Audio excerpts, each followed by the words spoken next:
Welcome to QT talks. Upcoming రివ్యూలోకి వెళ్ళిపోదాం. జగదాత్రి కేదార్ కొత్త కేసు ఛేదించడం కోసం జేడీ కేడీగా మారి కొత్త కేసులో ముగ్గురు గృహిణులు ఒకే విధంగా చనిపోవడం చూసి షాక్ అవుతారు. అలాగే రాహు కేతు పూజలు ముగ్గురు మాతా దయామయ ఆశ్రమానికి వెళ్ళి చేయించుకున్నట్టు అప్పటి నుండే వాళ్ళకి కష్టాలు మొదలైనట్టు వాళ్ళ భర్తలు చెప్పడంతో ఇక అనుమానం వస్తుంది జేడీకేడీకి. ఇక జేడీకేడీ మాతా దయామయ ఆశ్రమానికి చేరుకుంటారు. అక్కడున్న సెక్యూరిటీ జేడీకేడీని ఆపుతారు.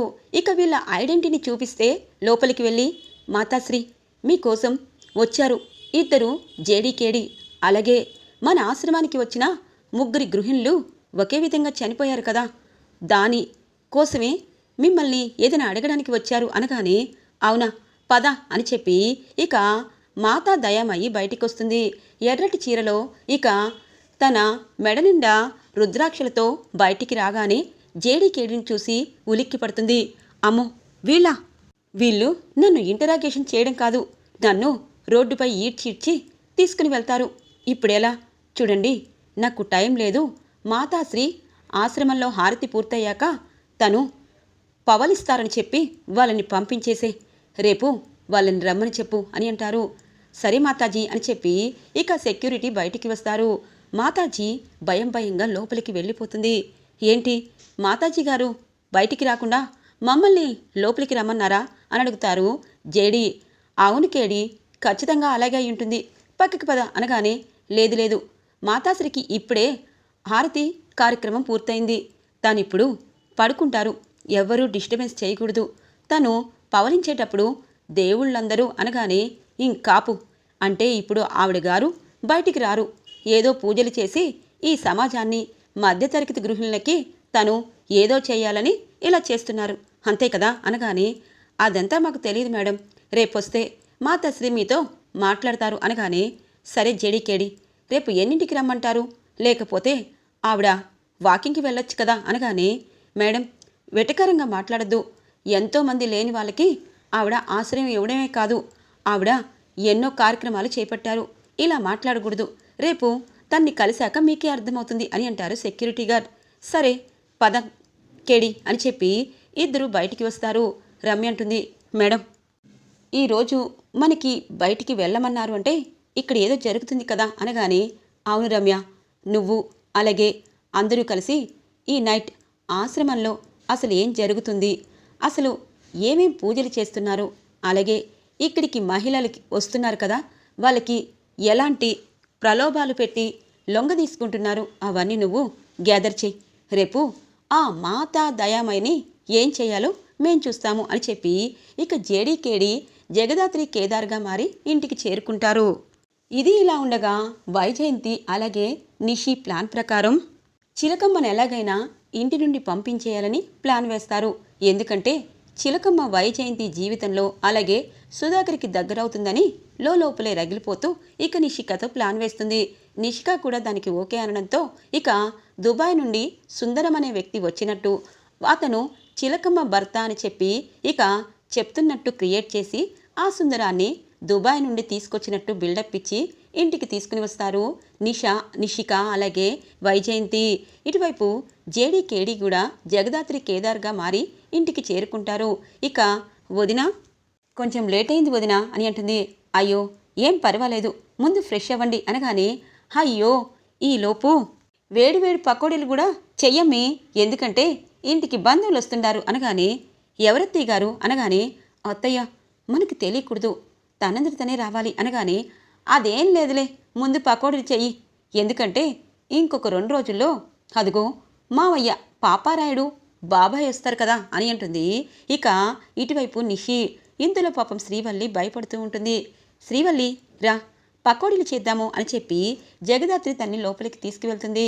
చిలకమ్మ నేను చేస్తాలే అమ్మా, పకోడీలే కదా అని చెప్పి చిలకమ్మ చేస్తూ ఉంటే ఉండవే, ఇప్పుడు నీ మొగుడితో నేను పంపిస్తాను, నాకు సవతైపోయి నా అబ్బోని తీసుకొని వెళ్ళిపోతావా అని చెప్పి వైజయంతి ఇక నిషికని సైగ చేస్తుంది. ఇంతలో దుబాయ్ నుండి వచ్చినట్టు ఒక బిల్డప్ ఇచ్చిన ఒక మధ్య వయస్కుడు వస్తాడు. ఇక సుధాకర్ ఎవరు నువ్వు అనగానే, మావయ్య గారు, ఇతను చిలకమ్మ గురించి వచ్చాడు అనగానే, అవునా చిలకమ్మ, నీకేమవుతుంది అనగానే ఇంతలో జేడీ కౌశికి అలాగే అందరూ బయటికి వస్తారు. చిలకమ్మ కోసం రావడం ఏంటి కేదార్? మా అత్తయ్యకి దుబాయ్లో ఎవరు బంధువులున్నారు? కావాలనే వీళ్ళు ఏదైనా సెట్ చేసుంటారా అని అంటుంది జగదాత్రి. అవును దాత్రి, ఖచ్చితంగా అదే అయి ఉంటుంది. ఎందుకంటే నాన్నపై పిన్నికి అనుమానం వచ్చింది. అందుకే మీ అత్తయ్యని పంపించాలని ఇలా సెట్ చేశారు.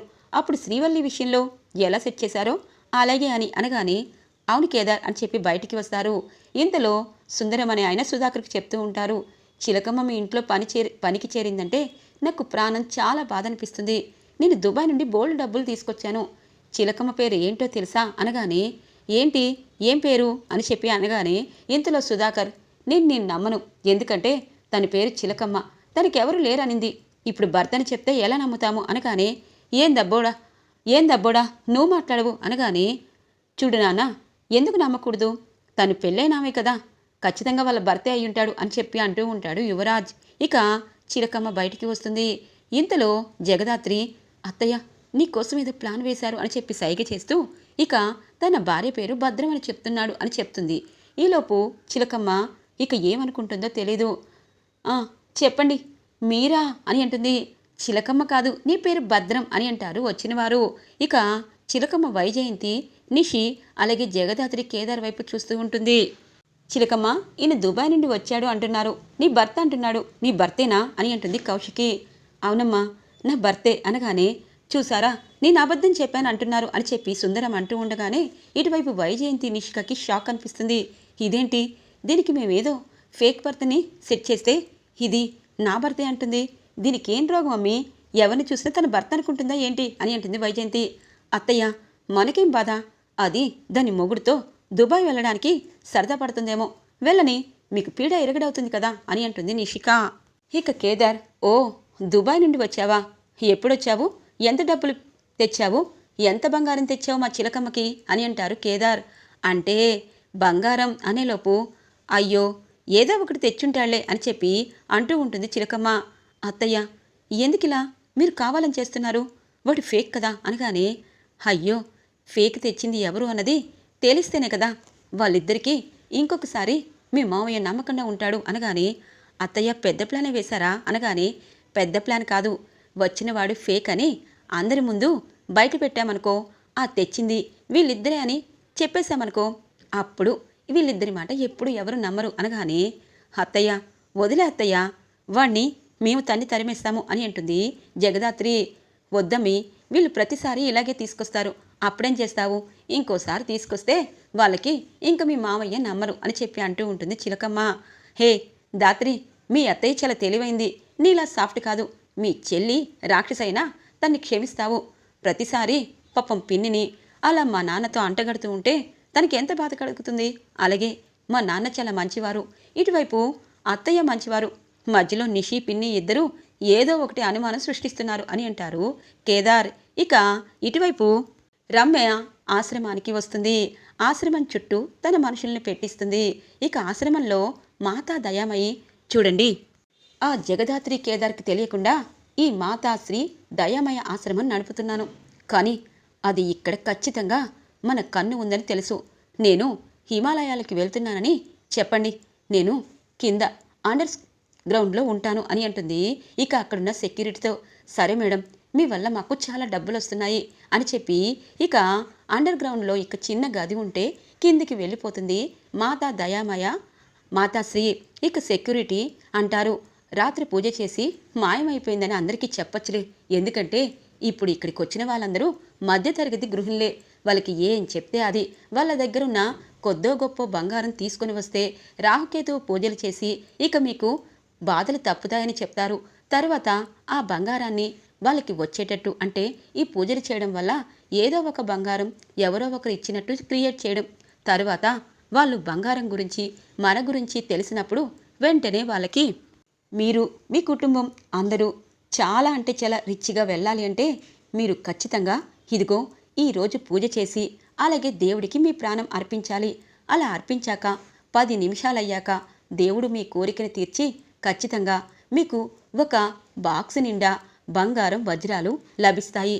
అలా నాకు కూడా లభించాయి. నేను ఎంతోమందికి ఇచ్చానని చెప్పి ఇలా మాతాశ్రీ అందరి మధ్యతరగతి వాళ్ళ గృహిణుల్ని నమ్మించి వాళ్ళ దగ్గరున్న కొద్దో గొప్ప బంగారాన్ని తీసుకొని మాయమాటలు చెప్పి వాళ్ళకు వాళ్ళే ప్రాణాలు తీసుకునేటట్టు చేసి ఇక నైస్గా తప్పుకుంటుంది. ఇక తాను ఏదో అందరినీ ఉద్ధరించినట్టు మంచి మాటలు చెప్తూ ఇక ఉండేసరికి జేడీకేడీకి ఈ విషయం తెలియడంతో అంతకుముందు కూడా ఇలాగే ఇక రోడ్డుపై మాయమాటలు చెప్తున్న తనని బాగా కొట్టి అరెస్టు చేస్తారు. అందుకే జేడీకేడీని తను గుర్తుపెట్టుకుని ఇక వాళ్ళు చూస్తే ఇక్కడ నా బిజినెస్ నడవదు, ఈ ఆశ్రమంలో ఇలా చెప్తేనే కదా ఇక్కడున్న వాళ్ళందరూ నా దగ్గరికి వస్తారు, ఇంకొక 20 మంది ఆడవాళ్ళ చావులు జరిగిపోవాలి, అప్పుడు నేను ఈ ఏరియాని ఈ ఆశ్రమాన్ని ఎత్తుకొని వెళ్ళిపోవాలి, అప్పటిదాకా నేను అదృశ్యం అవ్వాలని చెప్పి ఇక్కడున్న జనాలకి తెలియాలి, అప్పుడే కదా నాకు పవర్ వస్తుంది అని చెప్పి ఇక మాతాశ్రీ అనుకొని కిందికి వెళ్ళిపోతుంది. ఇదంతా రమ్య మొత్తం వీడియో తీసి ఇటువైపు అర్ధరాత్రి వేళ ఇటువైపు జగదాత్రి కేదార్కి షేర్ చేస్తుంది. ఒక్కసారిగా ఇద్దరు నిద్రలో ఉలిక్కి పడతారు. జేడి కేడి నిజంగా నమ్మలేకపోతున్నాను. ఒకప్పుడు మనం తనని రోడ్డుపై అరెస్ట్ చేశాము, అప్పుడు కూడా అమ్మాయిలకి ఇలాగే మాయమాటలు చెప్పి ఇక వాళ్ళ నుండి వేరేగా వీడియోలు తీసుకొని బెదిరించి డబ్బులు సంపాదించేది కదా, ఇప్పుడు మాతాశ్రీ దయామయ్య అయిపోయిందన్నమాట. అంటే మనం చూస్తే గుర్తుపడతామని ఇలా చేసింది. అండర్ గ్రౌండ్కి వెళ్తావా? అక్కడికి వస్తాంలే జేడి, ఇంకేం లేదు, ప్రశాంతంగా పడుకో అని అంటుంది జగదాత్రి. తెల్లగా తెల్లవారుతుంది. ఒక 20 మంది మహిళలు ఇక రేపు ఖచ్చితంగా పూజ చేసి ఆ శివునికి అంటే ఆ సర్పాలకి మన ప్రాణాలు అర్పిస్తే ఆ సర్పం మనకి ఇదిగో ఈ కాలకూట విషం ఉంది కదా, ఈ విషం అనేది మన ఒంట్లోకి వెళ్తే దేవుడు అంటే దేవుడు ఆ విషయాన్ని లాక్కొని మనకి మళ్ళీ పూర్తి ఆయుష్నిస్తాడు అని చెప్పి ఇంకొక 20 మంది గృహిణులు ఈ మాతాశ్రీ మాటలను నమ్ముకొని పూజ చేస్తూ ఇక ప్రాణాలు తీసుకోబోతూ ఉంటారు. ఇంతలో జేడీకేడీ ప్రెస్ మీట్ అరేంజ్ చేస్తారు. ఇక ప్రెస్ మీట్లో మాతాశ్రీ చేసిన పనులన్నీ వీడియోలో రమ్య పంపించడంతో అందరికీ టెలికాస్ట్ చేస్తారు. ఒక్కసారిగా అందరూ అక్కడున్న వాళ్ళు మధ్యతరగతికి చెందిన వారు షాక్ అవుతారు.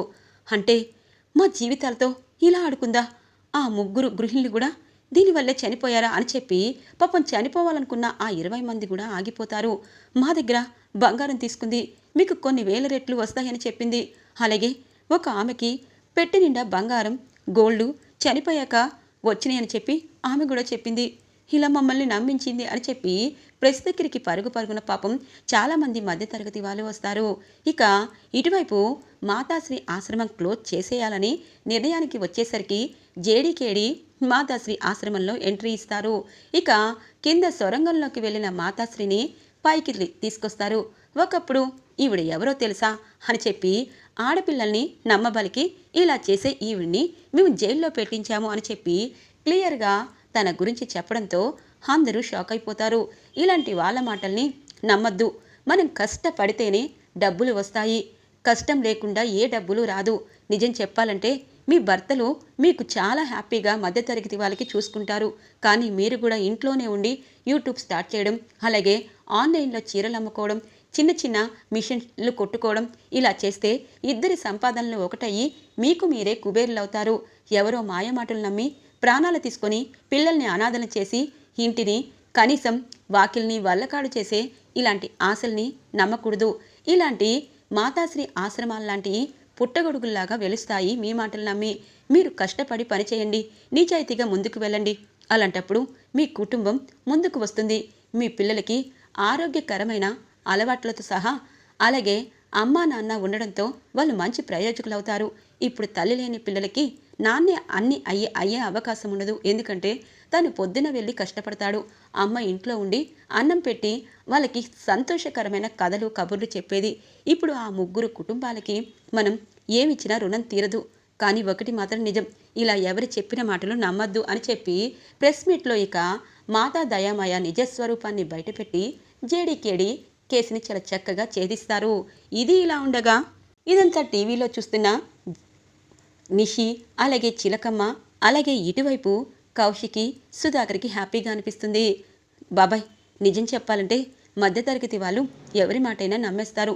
చిలకమ్మ, నువ్వు ఇంట్లో పని చేస్తున్నావు, మీ ఆయన వచ్చాడు కదా, రేపు వెళ్తానంటున్నావు, కానీ అతను డబ్బులు ఇక్కడే ఉంటానంటున్నాడా, నిన్ను దుబాయ్ తీసుకువెళ్తానంటున్నాడా అనగానే, పాపం కౌశికి అమ్మ చాలా మంచిది, కానీ రేపే అతని గురించి ఇదిగో వీళ్ళ ముందు బయట పెడతాను అని చెప్పి మనసులో అనుకుంటుంది చిలకమ్మ. జేడీకేడి జగదాత్రి కేదార్గా, అయ్యో ఈరోజు సాధు సార్ మనకి ఏమివ్వబోతున్నారు జేడీ అనగానే, ఏది ఇవ్వాల్సిన అవసరం లేదు, సమాజానికి మన మూలాన కొంచెం ఉపయోగం ఉంటే చాలు, ఇప్పుడు మన చిలకమ్మ గురించి ఆలోచించాలి అని చెప్పి ఇద్దరు హ్యాపీగా ఇంటికి బయలుదేరుతారు. ఈరోజు రివ్యూలో ఇంట్రెస్టింగ్గా ఎండ్ అవుతుంది ఫ్రెండ్స్. రాబోయే రివ్యూ కోసం మా ఛానల్ని సబ్స్క్రైబ్ చేసుకోండి. Thanks for watching friends.